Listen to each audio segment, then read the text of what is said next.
Hi children, how are you? Welcome back to GDVS online class 4th standard, subject science.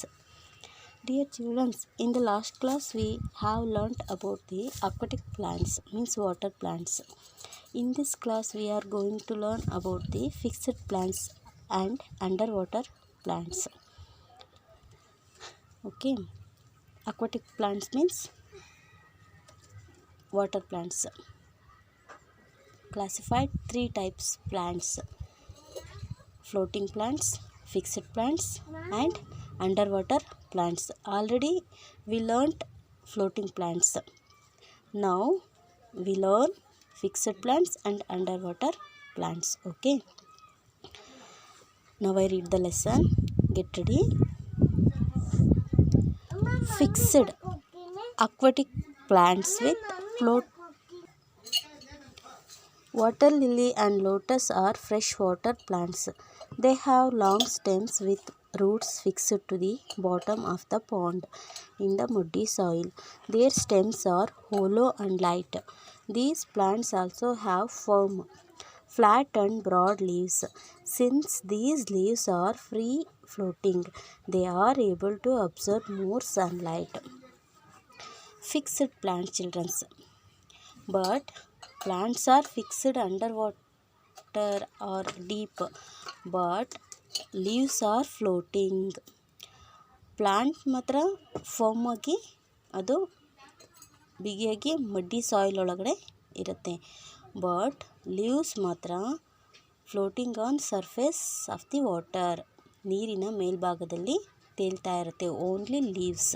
Okay, water lily and lotus are called fresh water plants or water plants. Lotus means kamala, water lily means naidili. These plants grow in pond and river. Most probably these plants grow in pond, ಕೊಳಗಳಲ್ಲಿ ಮತ್ತು ಕೆರೆಗಳಲ್ಲಿ. So water lily and lotus are grow in water. They have long stems with roots fixed to the bottom of the pond in the muddy soil. Can you see this picture, children? This is stem. This plant have long stem with root fixed to the bottom of pond in the muddy soil. ಈ ವಾಟರ್ನ bottom means ಕೆಳಭಾಗದಲ್ಲಿ ತುಂಬ ಕೆಸರು ಮಣ್ಣು ಇರುತ್ತೆ. ಮಡ್ಡಿ soil means ಕೆಸರು ಮಣ್ಣು. ಆ ಕೆಸರು ಮಣ್ಣಿನಲ್ಲಿ ರೂಟು ಫಿಕ್ಸ್ ಆಗಿರುತ್ತೆ. So called fixed plant. Root ಆ ಕೆಸರು ಮಣ್ಣಿನಲ್ಲಿ ಮಡ್ಡಿ ಸಾಯಿಲಲ್ಲಿ ಫಿಕ್ಸ್ ಆಗಿರೋದ್ರಿಂದ ಸ್ಟೆಮ್ ತುಂಬ ಲಾಂಗ್ ಆಗಿರುತ್ತೆ ಮತ್ತು ಲೀವ್ಸ್ಗಳು ಫ್ಲೋಟ್ ಆಗ್ತಿರುತ್ತೆ ಸರ್ಫೇಸ್ ಆಫ್ ದಿ ವಾಟರ್ನ ಮೇಲ್ಭಾಗದಲ್ಲಿ ಲೀವ್ಸ್ಗಳು ಫ್ಲೋಟ್ ಆಗ್ತಾ ಇರುತ್ತೆ. They have long stem with roots fixed to the bottom of the pond in the muddy soil. Okay, their stems are hollow and light. ಆ ಸ್ಟೆಮ್ಸ್ಗಳು ತುಂಬ ಟೊಳ್ಳಾಗಿರುತ್ತೆ ಮತ್ತು ಅವುಗಳು ಬೆಳಕನ್ನು ಪಡೆಯುತ್ತವೆ. Hollow and light. These plants also have firm means ದೃಢವಾಗಿರುತ್ತವೆ. ಈ ಪ್ಲ್ಯಾಂಟ್ಸ್ಗಳು ದೃಢವಾಗಿ ಅವು ಫಿಕ್ಸ್ ಆಗಿರುತ್ತೆ. ಹೋಲೋ ಲೈಟ್, ಟೊಳ್ಳು ಮತ್ತು ಬೆಳಕನ್ನು ಪಡೆಯುತ್ತವೆ. ಸ್ಟೆಮ್ಗಳು ತುಂಬ ಟೊಳ್ಳಾಗಿರುತ್ತವೆ ಮತ್ತು ಬೆಳಕನ್ನು ಹೀರ್ಕೊಳ್ತವೆ. Okay, since these plants also have firm, flat and broad leaves. Can you see this picture, children? This is lotus or water lily leaf or flat and broad leaves. ತಟ್ಟೆಯ ಆಕಾರದಲ್ಲಿ ಫ್ಲ್ಯಾಟ್ ಆಗಿ ಸಮತಟ್ಟಾಗಿ ಅಗಲವಾಗಿ ಇರುತ್ತವೆ ಈ ಗಿಡಗಳ ಎಲೆಗಳು. These plants leaf flat and broad and floating in surface of the water, floating on surface of the water. Since these leaves are free floating, they are able to absorb more sunlight. ತಾವರೆ ಅರಳಬೇಕು ಅಂತಂದರೆ ಅಲ್ಲಿ sunlight ಬೇಕೇ ಬೇಕು. These plants absorb more sunlight. ಇವುಗಳಿಗೆ ಸೂರ್ಯನ ಬೆಳಕು ಅತ್ಯವಶ್ಯಕವಾಗಿ ಬೇಕು. These plants need more sunlight to bloom the flower. ಈ ಪ್ಲ್ಯಾಂಟ್ಗಳು ಸನ್ಲೈಟ್ನ ಅಬ್ಸರ್ವ್ ಮೀನ್ಸ್ ಬೆಳಕನ್ನು ತಗೊಂಡು ಹೂಗಳು ಅರಳೋದ್ರಿಂದ this plants need more sunlight. ಈ ಪ್ಲ್ಯಾಂಟ್ಗಳಿಗೆ ಸನ್ಲೈಟ್ನ ಅವಶ್ಯಕತೆ ತುಂಬ ಇದೆ. Okay, once again, fixed plants with floating leaves. Only plants fixed under the water in muddy soil, but leaves are floating surface of the water. Okay, they have long stem means ಉದ್ದವಾದಂತಹ ಕಾಂಡಗಳನ್ನ ಹೊಂದಿರುತ್ತವೆ. With root fixed of the bottom of the ಪಾಂಡ್ನ ಕೆಳಭಾಗದಲ್ಲಿ muddy ಸಾಯಲಲ್ಲಿ ರೂಟ್ಗಳು fix ಆಗಿರುತ್ತೆ. But ಆ stem flower surface of the water ಅಲ್ಲಿವರೆಗೂ ಕೂಡ ಬಂದಿರುತ್ತೆ. ನೋಡಿ, ಒಂದು ಪಾಂಡ್ ಅನ್ನೋದು ಎಷ್ಟು ಡೀಪ್ ಇರುತ್ತೆ. ಆ ಡೀಪಿಗೆ ಹೋಗಿ ಸ್ಟೆಮ್ಮು ಆ ರೂಟು ಫರ್ಮ್ ಆಗಿರುತ್ತೆ ಮೀನ್ಸ್ ಆ ಮಡ್ಡಿ ಸಾಯಿಲ್ ಒಳಗಡೆ ಅದು ಗ್ರೋ ಆಗ್ತಿರುತ್ತೆ. ಅಲ್ಲಿಂದ ಆ ಮೇಲ್ ತನಕನೂ ಕೂಡ ಸ್ಟೆಮ್ಮು ಬೆಳೆದಿರುತ್ತೆ. So these plants have long stem. Next, these stems are hollow and light. These stems are hollow and light. ತುಂಬ ಟೊಳ್ಳು ಮತ್ತು ಬೆಳಕನ್ನು ಹೊಂದಿರ್ತವೆ. These plants also have firm. ಈ ಪ್ಲ್ಯಾಂಟ್ಸ್ಗಳು ತುಂಬ ದೃಢವಾಗಿರುತ್ತೆ. These plants have flat and broad leaves and leaves are floating on surface of the water. Since these leaves are free floating, ಅವು ಮುಕ್ತವಾಗಿ ತೇಲ್ತಾ ಇರ್ತವೆ ಲೀವ್ಸ್ಗಳು ನೀರಿನ ಮೇಲ್ಭಾಗದಲ್ಲಿ. They are able to absorb more sunlight. Why? Wire floating on surface of the water and leaves, children. So leaves and flower needed to sunlight. ಆ ಲೀವ್ಸ್ಗಳು ಮತ್ತು ಫ್ಲವರ್ಸ್ಗಳಿಗೆ ಸನ್ಲೈಟ್ನ ಅವಶ್ಯಕತೆ ಇರೋದ್ರಿಂದ the leaves are needed to sunlight. ಈ ಪ್ಲ್ಯಾಂಟ್ಗಳಲ್ಲಿರುವಂತಹ ಲೀವ್ಸ್ಗಳಿಗೆ sunlight ಅವಶ್ಯಕತೆ ಇರೋದ್ರಿಂದ ಅವುಗಳು ವಾಟರ್ನ ಮೇಲ್ಭಾಗದಲ್ಲಿ ತೇಲ್ತಾ ಇರ್ತವೆ. And this flower needed sunlight to bloom. ಈ flower lotus flower or water lily ಹರಳಲಿಕ್ಕೆ ಸೂರ್ಯನ ಬೆಳಕು ಬೇಕೇ ಬೇಕು.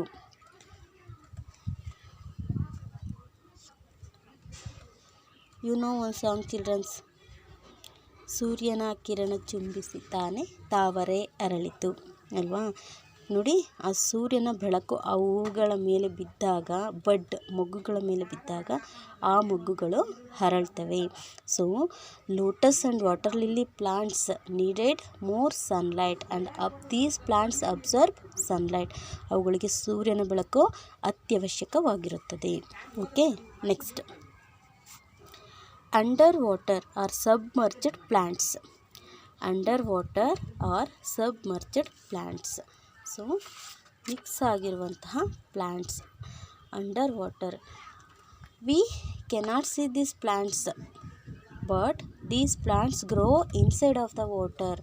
ವಾಟರ್ನ ಒಳಭಾಗದಲ್ಲಿ ತಳಭಾಗದಲ್ಲಿ ಬೆಳೆಯುವಂತಹ ಸಸ್ಯಗಳು ಕೂಡ ಇರುತ್ತೆ. Some plants grow in underwater are called underwater plants or submerged plants. Okay, underwater or submerged plants. Plants that grow underwater are completely submerged underwater are called underwater plants. Freshwater plants such as Hydrilla vallisneria, also known as tape grass, grow underwater. These plants are fixed in the muddy soil. They have thin, narrow, flexible stems and leaves.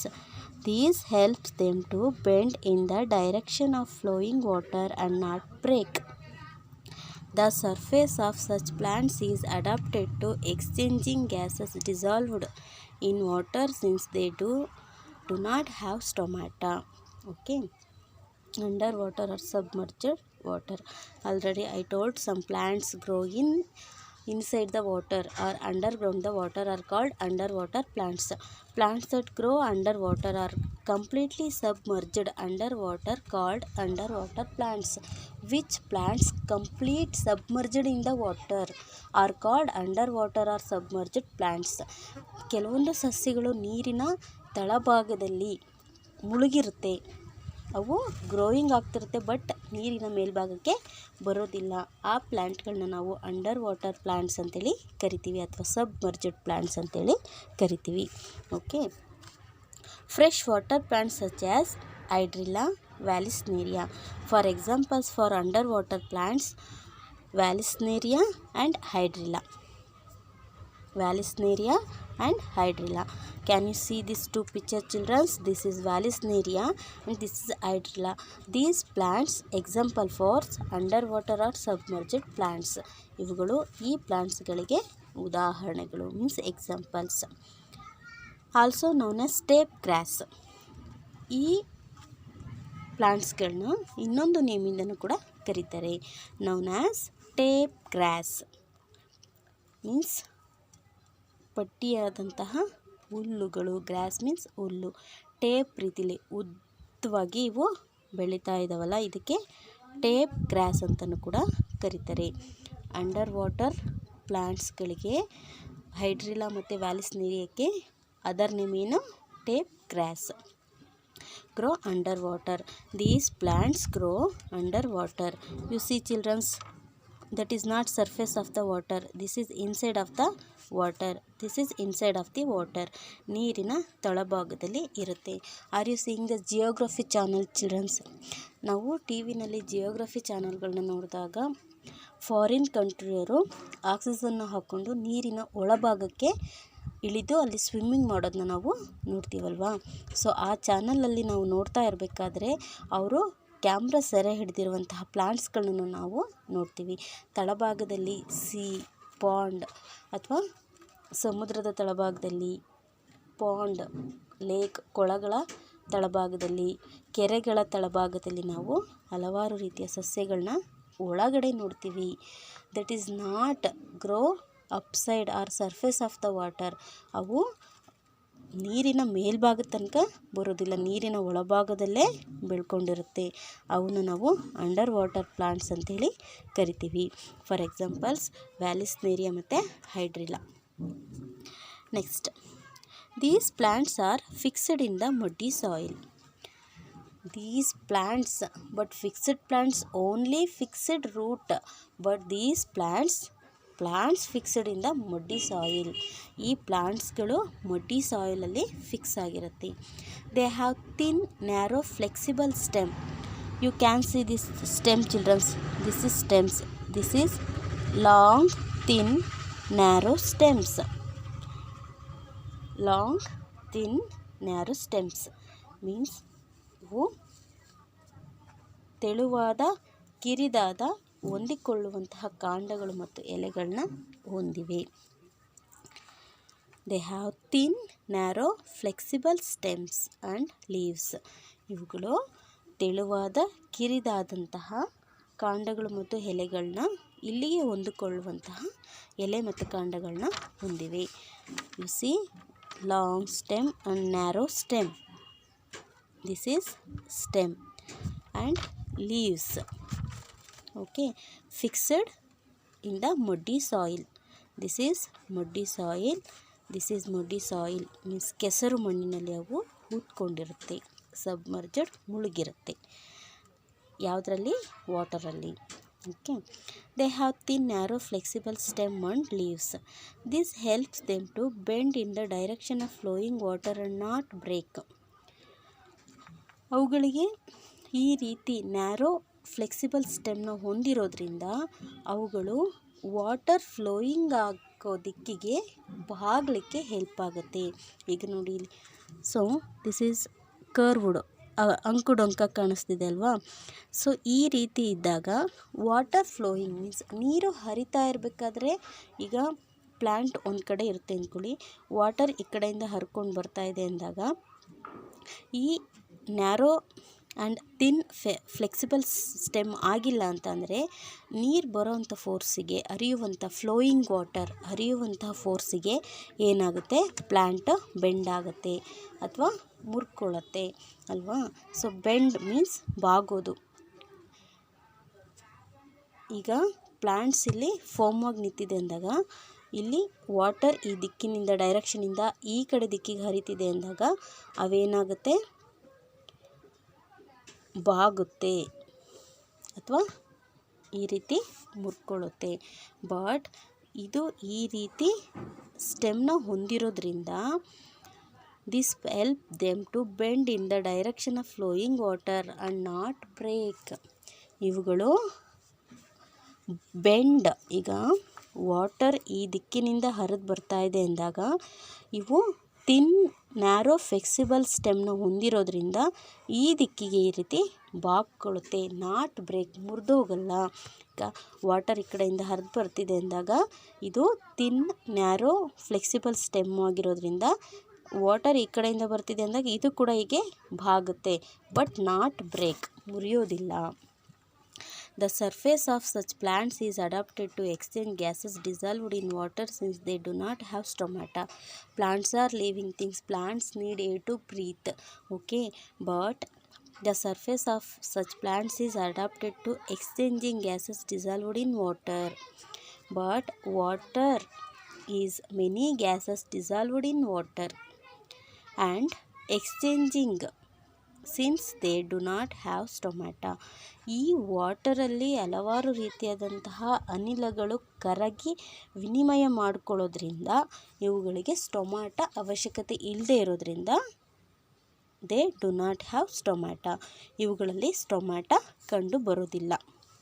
Okay, so ಪ್ಲಾಂಟ್ಸ್ಗಳು water ಒಳಗಡೆ submerged ಆಗಿರೋದ್ರಿಂದ ಅವುಗಳು water ಒಳಗಡೆ many gases dissolved in exchange, ಅನಿಲಗಳ ವಿನಿಮಯ ಪ್ರಕ್ರಿಯೆ water ಒಳಗಡೆ ನಡೆಯೋದ್ರಿಂದ ಆ water ಒಳಗಿನ ವೆದರ್ಗೆ ಇವು ಅಡಾಪ್ಟೇಷನ್ ಆಗಿರೋದ್ರಿಂದ ಹೊಂದ್ಕೊಂಡಿರೋದ್ರಿಂದ ಇವುಗಳಿಗೆ ಸ್ಟೊಮ್ಯಾಟ ಅವಶ್ಯಕತೆ ಇಲ್ಲ. Do not have necessary for stomata these plants have not stomata.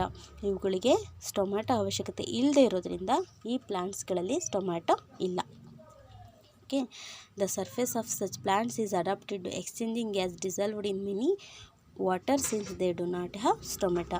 ಈ ವಾಟರ್ ಒಳಗಡೆ ಹಲವಾರು ಅನಿಲಗಳು ಡಿಸಾಲ್ವ್ ಮೀನ್ಸ್ ಕರಗಿರೋದ್ರಿಂದ ಅಲ್ಲಿ ಅನಿಲ ವಿನಿಮಯ ಕ್ರಿಯೆ ನಡೆಯೋದ್ರಿಂದ ಇವು ಆ ಅನಿಲಗಳನ್ನ ವಿನಿಮಯ ಮಾಡಿಕೊಂಡು ಬ್ರೀತಿಂಗ್ನ ಮಾಡುತ್ತವೆ. ಸೊ ಅದಕ್ಕಾಗಿ ಬ್ರೀತಿಂಗ್ ಮಾಡಲಿಕ್ಕಂತಲೇ ಸ್ಟೊಮ್ಯಾಟ ಸಪ್ರೇಟಾಗಿ ಇಲ್ಲ. Okay, these plants do not have stomata, but the surface such plants is adapted to exchange.